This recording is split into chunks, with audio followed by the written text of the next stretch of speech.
தேவனுடைய நாமத்திற்கு மகிமை உண்டாகட்டும்.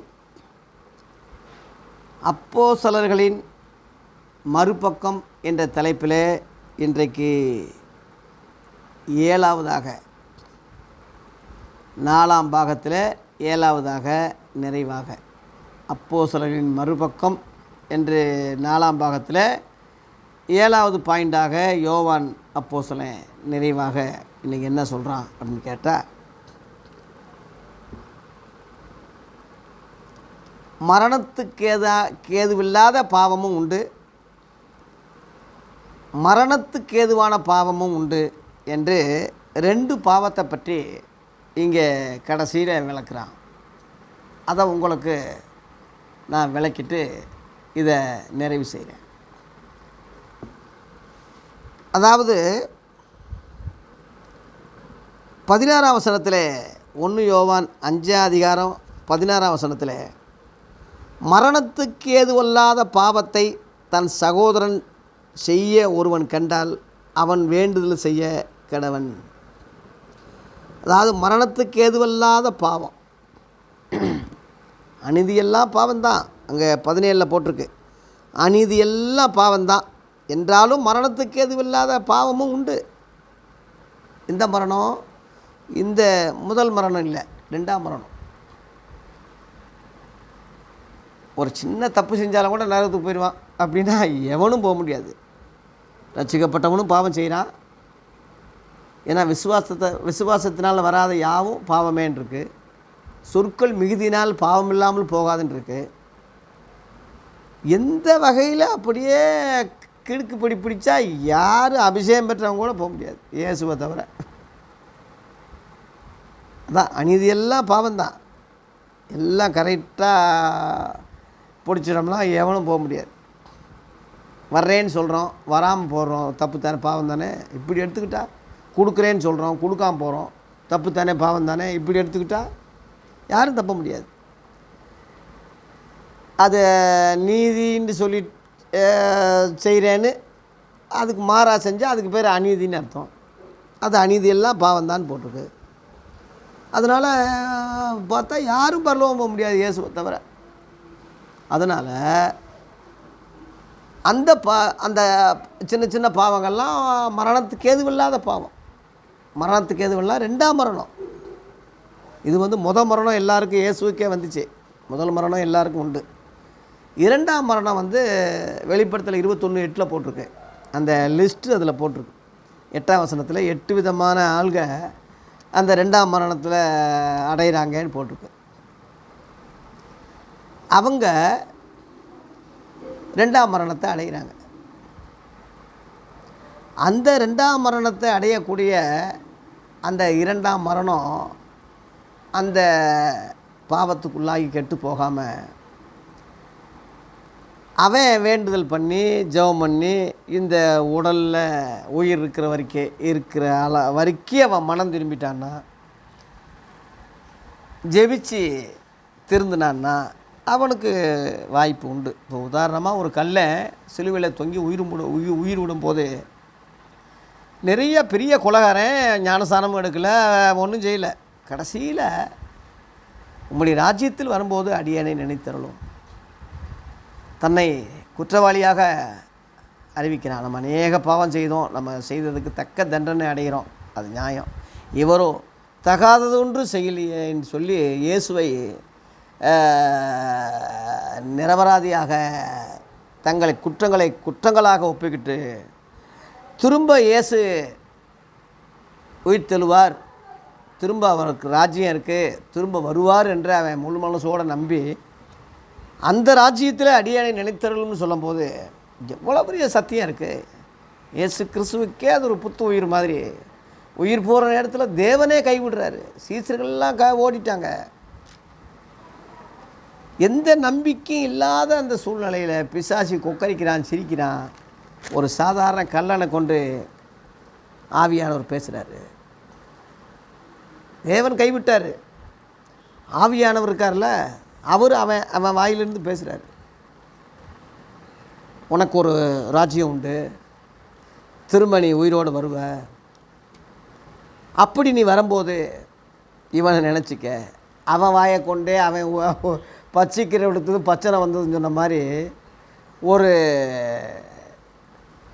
குலகாரன், கொள்ளக்காரன், குற்றவாளி, மரண தண்டனை அடைஞ்சவன் வாயிலிருந்து கர்த்தர் பேசுகிறார். கழுதை கொண்டு பேசினவர் யாரை கொண்டும் பேசுவார்? சேவலை கொண்டு பேதுருவை உணர்த்தினவர் யாரை கொண்டும் பேசுவார்? நீங்கள் பேசாதிருந்தால் அந்த கல்லுகள் பேசுன்னு சொல்கிறாரு. அதனால் இயேசுவுக்கு அது ஒரு வார்த்தை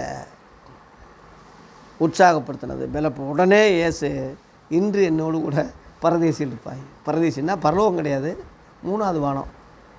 2 கொரிந்தியர் 12ஆம் அதிகாரத்தில் போட்டிருக்கு, 1-3 வரை. 3ஆம் வானம் வரைக்கும் உள்ளான மனுஷன் எடுத்துக்கொள்ளப்பட்டான்னு பவுல் உள்ளான மனுஷன் அவனை பற்றி சொல்கிறான். மனுஷர் பேசாத வார்த்தைகளை அவன் கேட்டு வந்தான்னு அங்கே சொல்கிறான். மனுஷர் பேசாத வார்த்தைன்னா தேவனுடைய வார்த்தை. இயேசு அந்த பரதேசிக்குள்ளே போய் காவல் உள்ள ஆவிகளுக்கு பிரசங்கித்தாருன்னு 1 பேதுரு 3ஆம் அதிகாரம் 18-21 வரை இருக்குது. என்ன பிரசங்கித்தார்னா சுவிசேஷம் அறிவித்தாருன்னுங்க 1 பேதுரு 4:6 போட்டுருக்கு. மாம்சத்தில் அவங்க நோவா காலத்தில் அழிஞ்சு போனாலும் ஆவியிலே அவங்க பிழைக்கும்படி அவர்களுக்கும் சுவிசேஷம் அறிவிக்கப்பட்டது. சுவிசேஷன்ற வார்த்தை அதான் இருக்குது, போட்டிருக்கு 1 பேதுரு 4:6. சுவிசேஷம் என்ற வார்த்தை இயேசு கிறிஸ்துவை பற்றினது தானே. சுவிசேஷத்தின் ஆரம்பமே இயேசு தேவகுமாரன்னு அறிவிக்கிறது தானே. மார்க்கு 1:1 போட்டிருக்கு. நற்செய்தி அறிவிக்கிறேன், இன்று இயேசு பிறந்திருக்கிறார், லூக்கா 2:10. அதை இயேசுவை பற்றின சுவிசேஷம் தான். அது பழைய ஏற்பாட்டில் அந்த சுவிசேஷம் இல்லை, இயேசுவும் இல்லை. அந்த பழைய ஏற்பாட்டில் உள்ள ஆவிகளுக்கு சுவிசேஷம் சொல்லணும்னா யார் சொல்ல முடியும்? யார் போக முடியும்? இயேசு வார்த்தையானவர். ஏன் மாம்சமானார்? மாம்சமானவர்களுக்கு சொல்கிறதுக்கு மாம்சமானார். பிள்ளைகள் மாம்சத்தையும் இரத்தத்தையும் உடவராக இருக்குது, அவரும் அதே மாதிரி ஆனார்ன்ருக்கு. எபிரேயர் 2ஆம் அதிகாரம் 18 இருக்குது. அப்போ ஆவியில் உள்ளவங்களுக்கு சுவிசேஷம் சொல்கிறதுக்கு இந்த மாம்சத்தை சிலுவையில் போட்டு இரத்தத்தை சிலுவையில் சிந்தி மாம்சத்தை சிலுவையில் தொங்க விட்டுட்டு ஆவியில் போனார். அந்த ஆவியில் அவர் உயிர்ப்பிக்கப்பட்டு அந்த ஆவியில் போய் காவல் உள்ள ஆவிகளுக்கு பிரசங்கித்தார். அது நோவா காலத்தில் உள்ள அந்த ஆவிகள். ஏன்னா அவன் நோவா காலம் சத்தியம் சொல்லலை, அவன் நீதியை பற்றி தான் பேசினான் தவிர இயேசுவை பற்றி சொல்லலை, சுவிசேஷத்தை அவன் சொல்லலை. ஏன்னா ரட்சிப்பு இயேசுவால் அன்றி வேறு ஒருவராலும் இல்லைன்னு இருக்கு. அப்போஸ்தலர் 4:12 அவரால் அன்றி வேறு ஒருவராலும் ரட்சிப்பு இல்லைன்னு இருக்கு. ஆண்டவ மாறே நாங்கள் ரட்சிக்கப்படுறதுக்கு என்ன செய்யணும்னு அதிகாரிகள் கேட்கும்போது, கர்த்தராகி இயேசு கிறிஸ்துவை விசுவாசி, அப்பொழுது நீயும் உன் வீட்டார்னு வச்சுக்க. உங்கள் பழைய ஏற்பாடை பற்றியே சொல்லலை. இப்போ நோவா காலத்தில் மோசே இருந்தானா?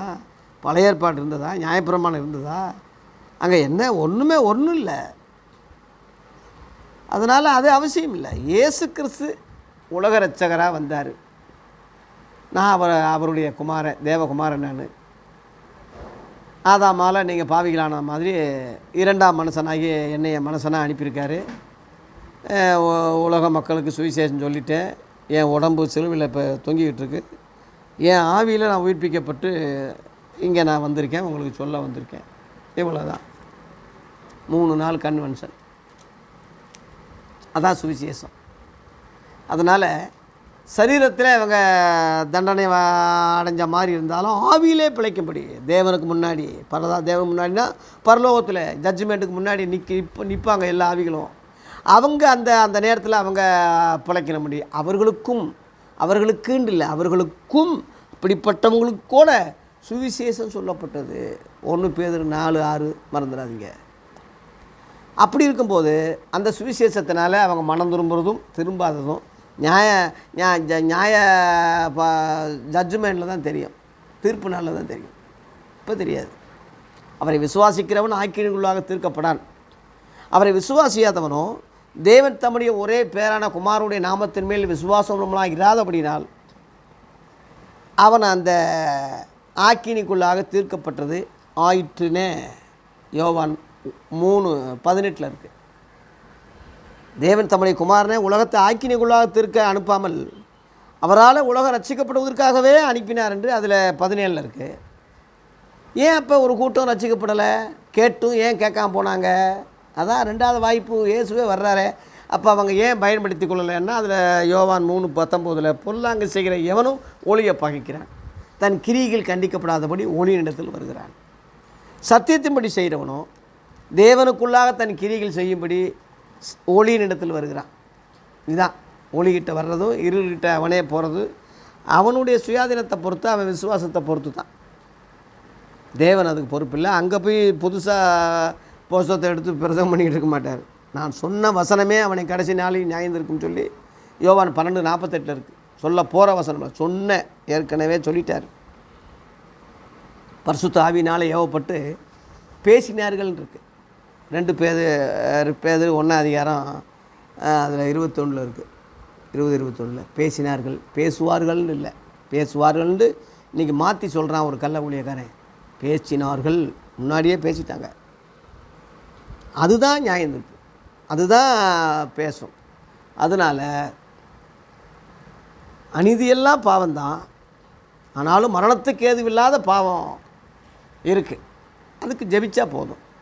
சின்ன சின்ன குற்றங்கள், குறைகள், ஒரு இச்சை விழுகிறது, அவங்களுக்கெல்லாம் மன்னிப்பு இருக்குது. உதாரணமாக வெளிப்படுத்தல் 22 அதிகாரத்தில் 21 அவன் வேசித்தனத்தை நிமித்தம் அவளை நான் அடித்தேன், கட்டில் கிடையாக்கினேன், மனம் திரும்பும்படி தவணை கொடுத்தேன். தன் வேசி மார்க்கத்தை விட்டு மனம் திரும்ப அவளுக்கு விருப்பம் இல்லைன்னு. அந்த எண்ணங்கள் வரும்போதே வேசி தான் அதோடு போங்கடான்னு சொல்லி இல்லாமல் திரும்ப அவங்களுக்கு தவணை கொடுக்குறாரு, வாய்ப்பு கொடுக்குறாரு. என்ன அர்த்தம்? அநீதியெல்லாம் பாவம்தான், இருந்தாலும் அந்த பாவத்திலிருந்து விடுதலையாகி அதிலேயே அவன் மரணத்துக்கு போய்விடாதபடி, அதாவது 2ஆம் மரணத்துக்கு போய்விடாதபடி அவனை திரும்பவும் சரி பண்ணி 1ஆம் மரணத்தோடு நிறுத்தி அவனை அப்படியே கிறிஸ்துக்குள்ளே மறிக்க வச்சு, கிறிஸ்துக்குள்ளே மறித்தவங்கள்லாம் எழுந்திருக்க வச்சு, அல்லது அவன் உயிரோடையே இருந்தான்னா அவனை மறுரூபமாகி எடுத்துக்கொள்ளப்பட்டு, இப்படித்தான் கர்த்தர் சித்தம் கொள்கிறார் தவிர ஒருவனாவது கெட்டு போதும் தேவ சித்தம் இல்லை. நல்லா புரிஞ்சுக்கங்க. இப்போ ரட்சிக்கப்பட்டாலும் ஏன் அந்த பாவம் என்ன வருதுன்னா, நம்ம ஜென்ம சரீரம் இருக்குது, அது ரட்சிக்கப்படலை. நல்லா புரிஞ்சுக்கோங்க. அது இன்னும் ரட்சிப்புன்னா 3 ரட்சிப்பு இருக்குது. ஒன்று ஆத்துமாவில் தான் ரட்சிக்கப்படுறோம். நீங்கள் அதை புரிஞ்சுக்கோங்க. 1 பேதுரு 1 அதிகாரத்தில் 9 இருக்குது. விசுவாசத்தின் பலனாகிய ஆத்துமா ரட்சிப்பு அடைகிறோம். நம்ம விசுவாசம் காணாமல் இருந்து விசுவாசிக்கிறோம், நம்புகிறோம் இல்லையா? விசுவாசித்த உடனே ரட்சிக்கப்பட்டுவாங்கன்னு போட்டிருக்கு இல்லையா? அந்த ரட்சிப்பு வந்து ஆத்துமாவில் வருது. அதான் முதல்ல விசுவாசத்தின் பலனாகிய ஆத்துமா ரட்சிப்பு. 1 பேதுரு 1:9 மறந்துடாதீங்க. அப்படி அந்த ஆத்துமாவில் ரட்சிக்கப்பட்டவன் பரலோகத்தையே நினைக்கிறான், ஆவியிலே ரட்சிக்கப்பட்டுக்கிட்டே வர்றான். சரீரம் ரட்சிக்கவே படலை, ஆனால் ரட்சிக்கப்படும். ரட்சிக்கப்படாத சரீரம் மாம்சமாக இருப்பதனால மாம்ச சிந்தை நமக்கு இருக்கும், அது ஆவிக்கு விரோதமாக செயல்படும். நமக்கு எதிரியே நம்ம உடம்புலையே இருக்குது. அந்த மாம்சத்தின் கிரியைகளை அழிக்கும்படி தான் பரிசுத்த ஆவியானவர் நமக்கு தந்திருக்கார்.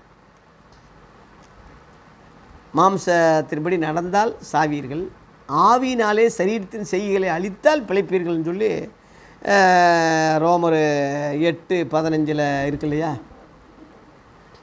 அதுதான் அப்பா பிதாவே பண்ணுகிற புத்திர சுவிகாரத்தின் ஆவியை நம்ம கொடுத்துருக்காருன்னு இருக்கு. அந்த பரிசுத்த ஆவியினால் நம்ம சரீர பலவீனங்களை மேற்கொண்டு நமக்காக பரிந்து பேசிக்கிட்டு இருக்கார், பெருமூச்சுகளோடு ஜெபிச்சுக்கிட்டு இருக்காருன்னு அதில் ரோமர் 8:26 இருக்குது. பரிசுத்தாவி வரும்போது நீங்கள் பலனடைவீங்க, கடைசி வரைக்கும் சாட்சியாக இருப்பீங்கன்னு அப்போஸ்தலர் 1:8 சொல்கிறாரு. சகல சத்தியத்தில் வழி நடத்துவார்னு யோவான் 16:13 சொல்கிறாரு. நான் சொன்னவைகளெல்லாம் உங்களுக்கு நினைப்பூட்டுவார்னு அதில் தான் சொல்லியிருக்காரு. இத்தனைக்கும் நம்ம நமக்கு பலப்படுத்தி பரலோகத்தில் மீட்கப்படும் நாளுக்குன்னு முத்திரை குத்தி பரலோகத்துக்கு கொண்டு போகிற வேலை தான் ஆவியானவருடைய வேலை. அது பெந்தைகோஸ்தில் இறங்கினவர் இன்ன வரைக்கும் அந்த ஆவியானவர் இருக்கார். அதுக்கு செவி கொடுத்து அந்த வழியிலே நடந்தால் மாம்சத்தை இச்சையை நிறைவேற்றாமல் இருப்போம். இந்த மாம்சம் ஆவிக்கு விரோதமாக நமக்கு விரோதமாக எதிரியாகவே இந்த மாம்ச இச்சைகள் இருக்குது. அதான் மாம்ச சிந்தை மரணம் இருக்குது. அதனால இந்த மாம்சம் நமக்குள்ளே இருக்கிறதுனால, அது ரட்சிக்கப்படாதனால, ரட்சிக்கப்படும் வரைக்கும் இந்த மாம்ச போராட்டம் நமக்கு இருக்கத்தான் செய்யும். ஆகவே தயவுசெய்து தேவ பிள்ளைகளே ஒரு ரகசியத்தை புரிஞ்சுக்குங்க. ஆவியில் ஆத்துமாவில் ரட்சிக்கப்பட்டவன் சரீரத்தில் ஆவியில் ரட்சிக்கப்பட்டுக்கிட்டே வருவான். கடைசியில் அப்படியே அவன் மாம்ச இச்சைகளை மேற்கொண்டு ஜெயிச்சுக்கிட்டே போனான்னா கடைசியில் இந்த சரீரம் மீட்படையும். அதாவது ரோமரில்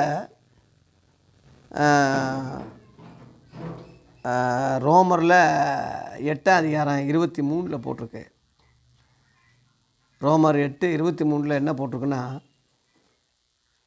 ஆவியின் முதற் பலன்களை பெற்ற நாமும் கூட சரீர மீட்பாகிய புத்திரி சுவிகாரம் வருகிறதுக்கு நமக்குள்ளே காத்திருந்து தவிக்கிறோம் அப்படின்ட்டுருக்கு. சரீர மீட்பு அப்படின்ட்டுருக்கு இல்லையா, அந்த மீட்பு தான் ரட்சிப்புன்னு சொல்கிறது. அந்த மீட்பை தான் ரட்சிப்புன்னு சொல்கிறோம். சரீர ரட்சிப்பு, சரீர மீட்பு என்று அந்த அர்த்தத்துக்கு தான் சொல்கிறோம்.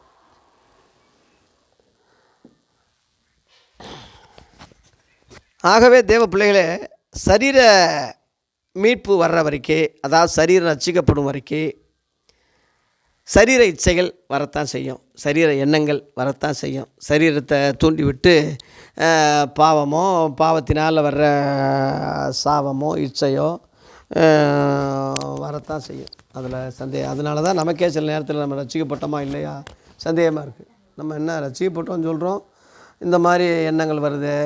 சில ஆளுங்க பாவத்திலேயே விழுந்துருவாங்க. ஆனால் அதெல்லாம் அநீதி தான், பாவம்தான். ஆனாலும் மரணத்துக்கு எதுவில்லாத பாவத்தை தன் சகோதரன் செஞ்சாலும் சரி, அவனே கண்டாலும் சரி, விண்ணப்பம் பண்ண கடவான், ஜெபிச்சு கடவான். ஜெபிச்சா அவனுக்கு மன்னிக்கப்படும். மனம் திரும்பினா ஏற்றுக்குருவார். நல்லா புரிஞ்சுக்கோங்க, ஒரு ரகசியம் சொல்கிறேன். திரும்ப வாசிக்கிறேன் பாருங்கள். 1 யோவான் 5:16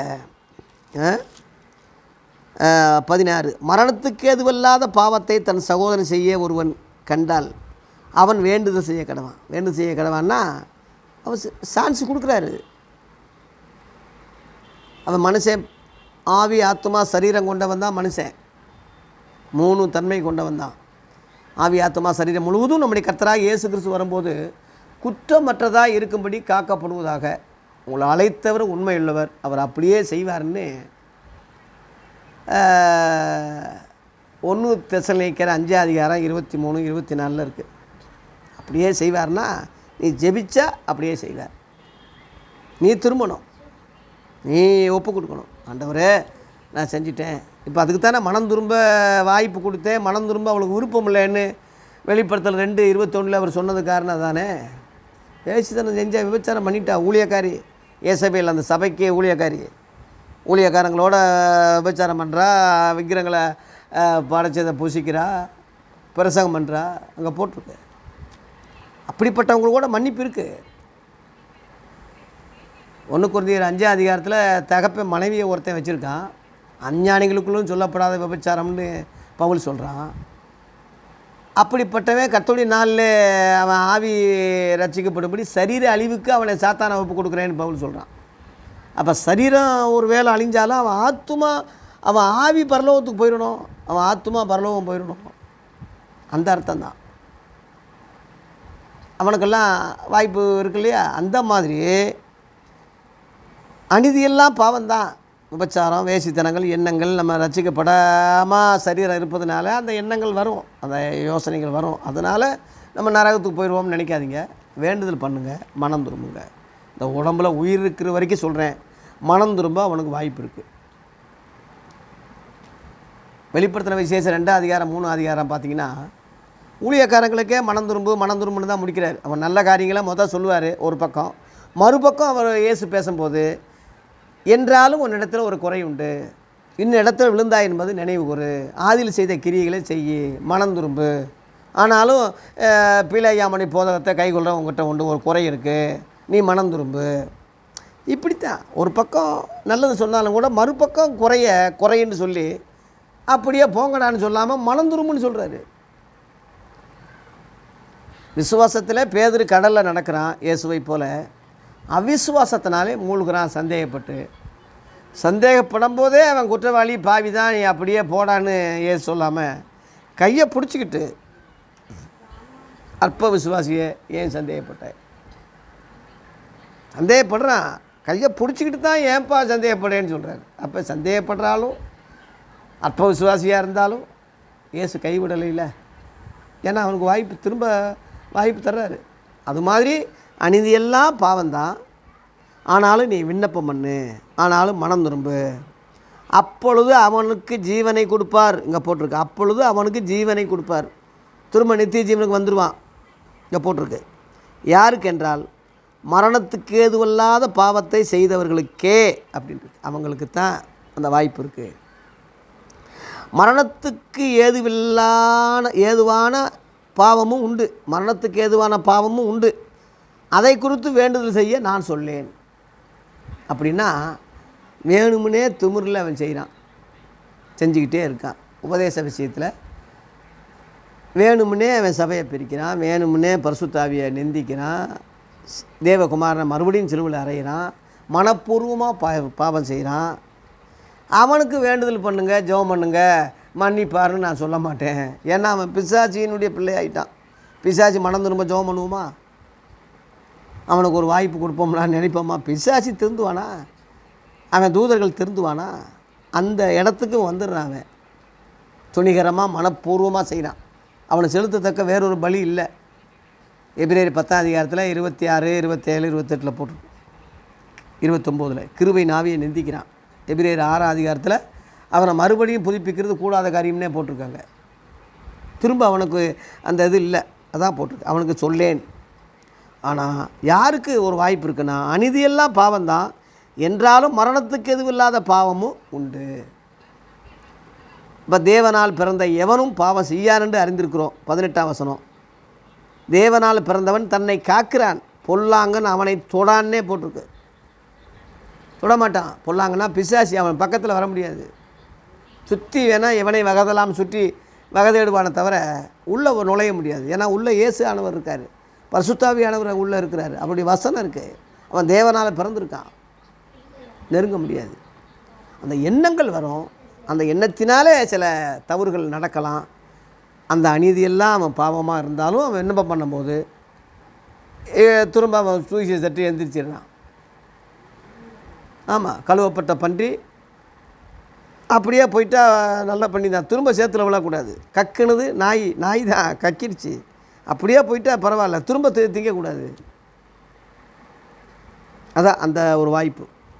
ஆகவே நல்லா கவனிங்க, நாம் தேவனால் உண்டாயிருக்கிறோம் என்று 19, உலகம் முழுவதும் பொல்லாங்கனுக்குள்ளே கிடக்கிறது என்று நாம் அறிந்திருக்கிறோம். உலகம் முழுவதும் பிசாசுக்குள்ளே தான் கிடக்கு. அதில் தான் நாம் குடியிருக்கோம். நம்ம தேவனால் பிறந்திருக்கிறோம். பிசாசி நம்மளை தொடமாட்டான், சுற்றிக்கிட்டே வருவான். இந்த அறிவு புத்தியெல்லாம் தேவகுமாரன் நமக்கு கொடுத்துருக்கிறார். இந்த 20ஆம் வசனம், அன்றையே நாம் சத்தியமுள்ளவரை அறிந்து கொள்வதற்கு தேவனுடைய குமாரன் வந்து நமக்கு புத்தியை தந்திருக்கிறார் என்று அறிவோம். அவருடைய குமாரனாகி இயேசு கிறிஸ்து என்னப்பட்ட சத்தியமுள்ளவருக்குள்ளும் நாம் இருக்கிறோம். இவரே மெய்யான தேவனும் நித்திய ஜீவனமாக இருக்கிறார். இதை மட்டும் சிலரை பிடிச்சிக்கிட்டு இந்த இவரே மெய்யான தேவன் சொல்லிட்டாருன்னா, ஏன் முட்டா பையனை ஒரே வசனத்தில் கீழே உள்ளதை ஏண்டா குரங்க மாதிரி தூங்குற?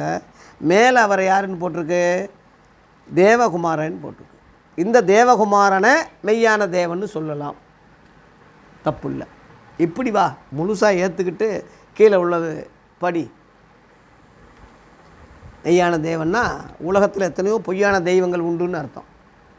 2 Corinthians 4:4 பிரபஞ்சத்தின் தேவனா சாத்தான் இருக்கான். அவன் பொய்யன் தானே, பொய்யனும் பொய்யுக்கு பிதா தானே. இவர் சத்தியமுள்ளவர், சத்தியமுள்ளவர்லாம் உண்மை உள்ளவர், உண்மை உள்ளவர். இவர் மெய்யா பேசுகிறார், மெய்யான ஒளி. இவர் மெய்யான தேவன், அவன் பொய்யான தேவன். உலகம் முழுவதும் பொல்லாங்கனுக்குள்ளே கிடக்கு. உலகத்தின் அதிபதியாக அவன் இருக்கான். பிரபஞ்சத்தின் தேவனானவனே அவனுக்கு பேர் இருக்க. அவன் பொய்யன் தானே, பொய்யான தேவன் தானே. இவர் எடுத்துக்கிட்டால் மெய்யான தேவன். இந்த அர்த்தத்துக்கு இவர் சத்தியமுள்ளவர், தேவகுமாரன். அவன் பிசாசி, சாத்தான், பொய்யன், வஞ்சகன், ஏமாற்றுக்காரன், தந்திரக்காரன். இவர் மெய்யாகவே பேசின தேவகுமாரன்.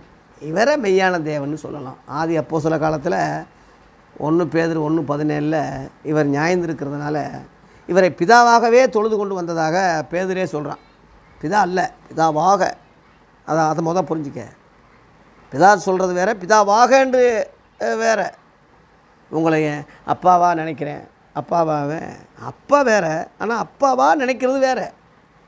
உங்களை என் தம்பியாக நினைக்கிறேன், உங்களை அண்ணனாக நினைக்கிறேன் அப்படின்னு சொல்கிறாங்க இல்லையா? அந்த மாதிரி இவரை தேவனாக, அதான் ஆதியில் வார்த்தை இருந்தது, அந்த வார்த்தை தேவனிடத்தில் இருந்தது, அந்த வார்த்தை தேவனாக இருந்தது. தேவன் சொல்கிறது வேறு, தேவனாக இருந்ததுன்னு சொல்கிறது வேறு. அந்த 2ஆம் வசனத்தை பார்த்தா உனக்கு புத்தி வரும். யோவான் 1:2. அவர் ஆதியில் தேவனோடு இருந்தார். எவர்?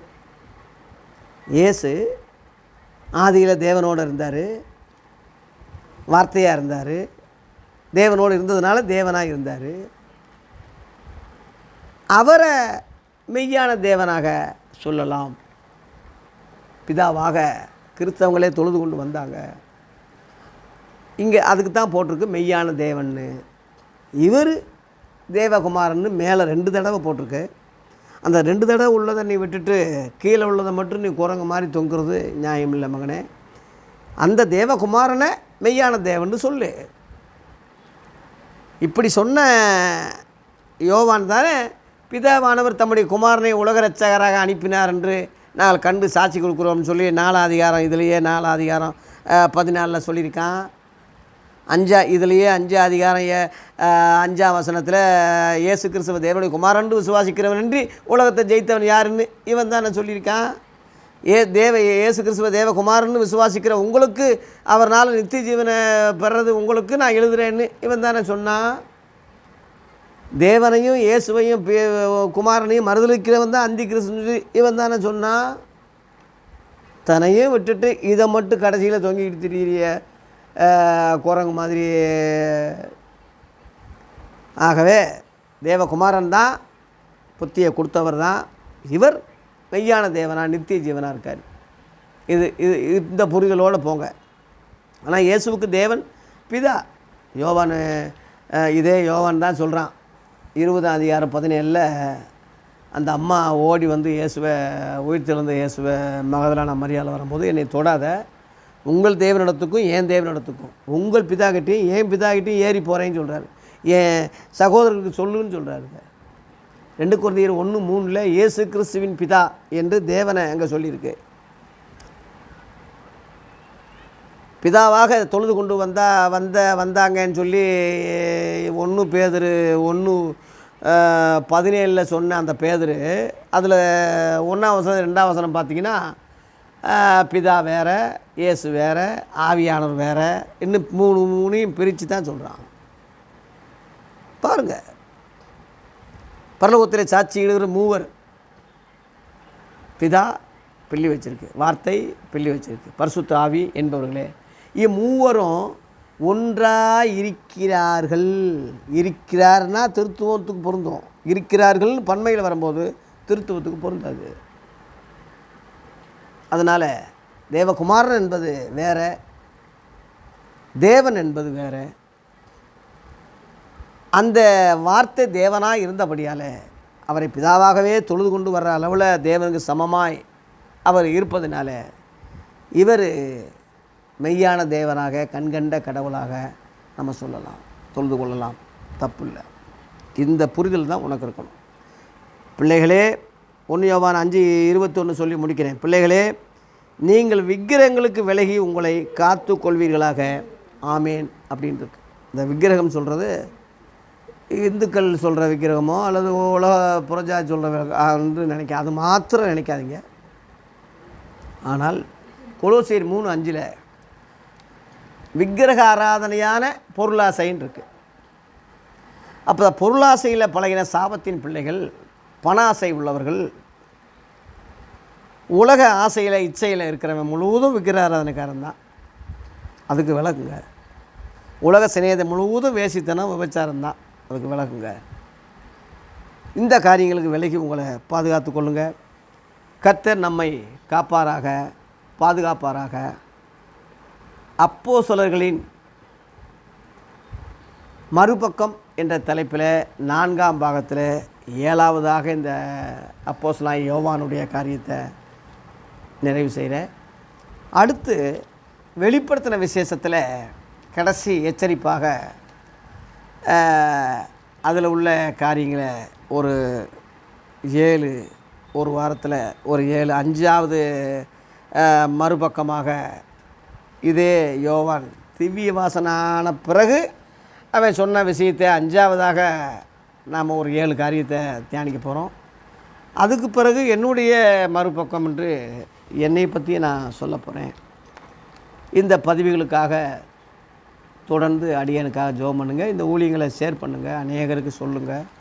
உங்கள் பகுதியில் இந்த சத்தியங்களை போதிக்க அடியனை பயன்படுத்துங்க. கர்த்தர் நம்மை பாதுகாப்பாராக, நம்மை ஆசீர்வதிப்பாராக. ஆவியானவர் கடைசி நாட்களில் சகல சத்தியத்தில் வழி நடத்தி பரலோகத்தில் நம்மை சேர்ப்பாராக. நன்றி, வணக்கம்.